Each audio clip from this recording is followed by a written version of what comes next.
These stories are taken from the book Wellsworth Engines. Cranky Bugs. Thomas and Percy are helping out at Brendon Docks. They like the sea air and the sound of the gulls. But one day they were feeling hot and bothered. A crane was causing trouble. His name was Cranky and this was his first day at the docks. "You are useless little bugs," he called from above. "If you put these trucks on the inside lines, then I wouldn't have so far the trouble." "Rubbish," said Thomas. "We always arrange our trucks like this, and no crane has ever complained before." "Well, I'm complaining now," and Cranky banged his load down on the quayside. Later, the two engines met Edward and Boko and told them about Cranky. "Well, Cranky may be like that, but he's a hard worker," said Edward. "Well, you should see the situation from Cranky's point of view," said Boko. "He's high up in the air coping with wind, rain, and baking sun. Then he looks down and sees you two little engines being annoying. No wonder he calls you bugs." "Just let him be, and don't get too much into him." Unfortunately, Cranky overheard their conversation. He grew bossier still. Come on, push these trucks closer to me." But Percy was too upset to concentrate and pushed the trucks too far, causing Cranky's crate to land on Percy. Poor Percy. Then Cranky played a trick on Thomas. "Push your trucks onto the outside line. It's easier for me to load up." So Thomas did, but Cranky left the loads beside the trucks, not in them. "You must have known my arm can't reach you there," complained Cranky. This mixed-up caused confusion and delay. The Fat Controller was most upset. "Thomas and Percy, this crane has work to do. I heard you had not been helping him today. You will go to your sheds and consider how you would improve yourselves tomorrow." Now Thomas and Percy were upset too. That evening, a big storm raged across the island. Edward, Boko, Donald, and Douglas were trapped at the docks. "We're sure to be safe in the shed," said Donald. But he was wrong. The engines had no idea they were about to be put in great danger by an old tram steamer. It was out of control and running aground straight into the sheds. The old tram steamer crashes into the shed, but it didn't stop and also crashed into Cranky. "Ah!" Cranky screamed and landed onto the ground with a loud thump. "Help!" called the engines from inside the shed. "I can't!" called Cranky.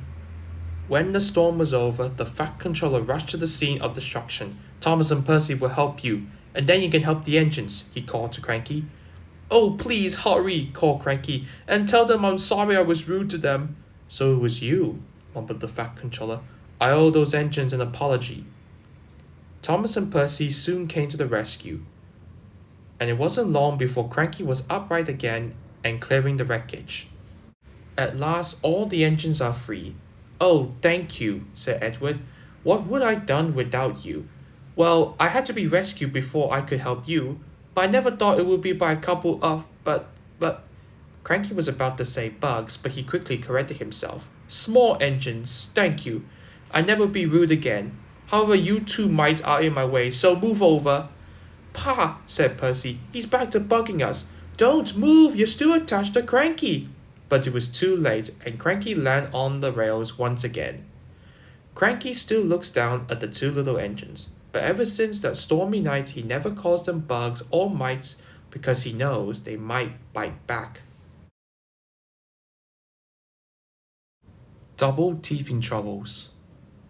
Bill and Ben, the tank engine twins, work in the clay mines and quarries near Brendon Docks. Their work is important, but it can be hot and dirty. Sometimes this makes the twins naughty. One morning they were feeling very naughty indeed.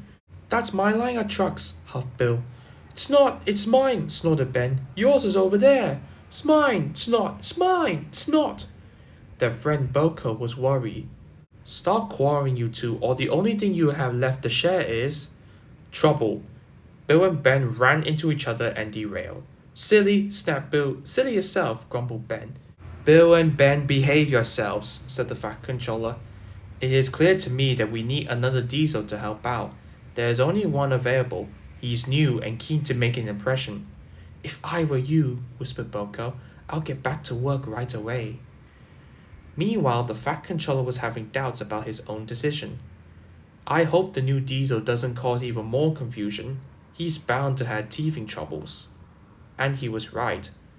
Oh, my grease and oil! I wasn't expecting this hill.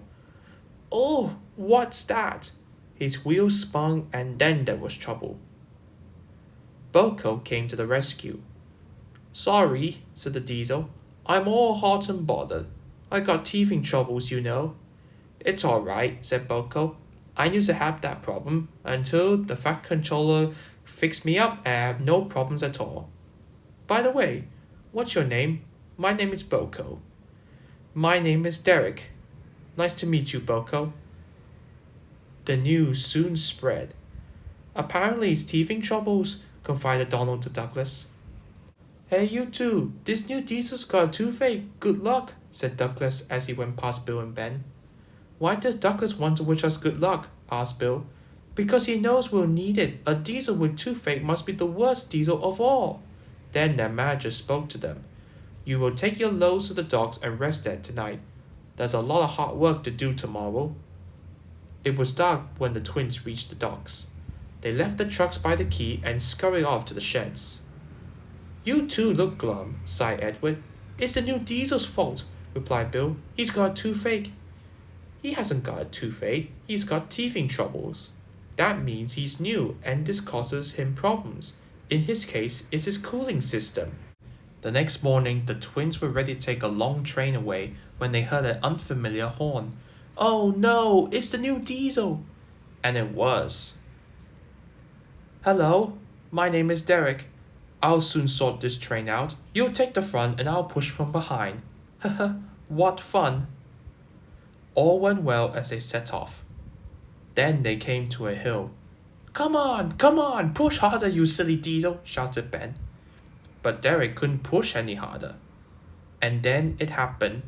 I'm overheating again. Oh, Pa, snorted Bill. You know what, sighed the driver. Let's try and finish the journey anyway. It means we had to pull the diesel as well. Can you do it, twins? We'll try. And they could.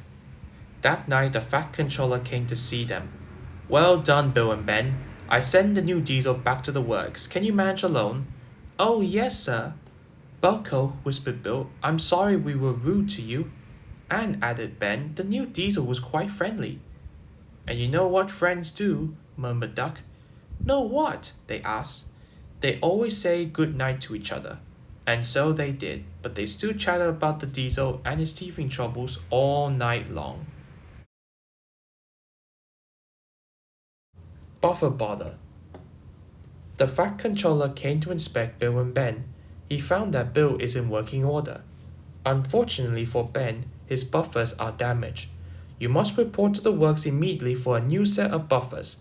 Bill, Derek will be coming back here to help you until Ben returns. Yes, sir, said Bill, and the Fat Controller drove away. Ben was happy.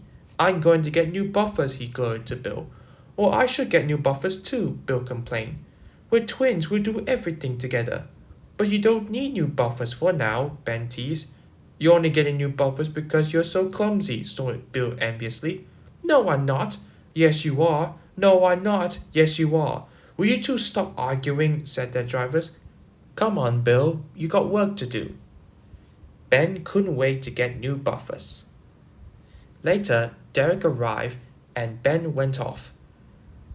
Bill watched with green envy. He wanted new buffers too. He could feel like his buffers are nearly going to come out soon, but not sure when. Bill returned to his job, but he wasn't thinking about work. All he could think about was Ben's new buffers. Be careful, Derek said as Bill banged into some buffers, and stop thinking about Ben's new buffers.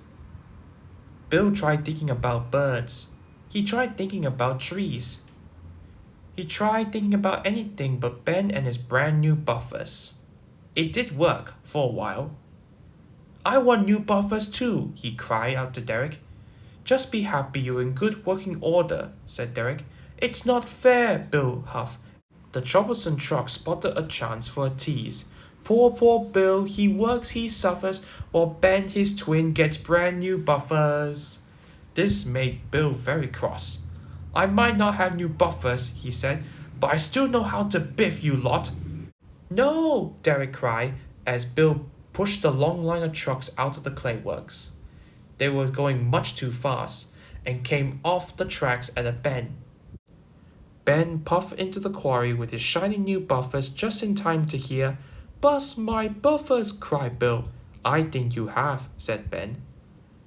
When the Fat Controller arrived with Edward and the breakdown train and saw Bill's broken buffers, he was not happy.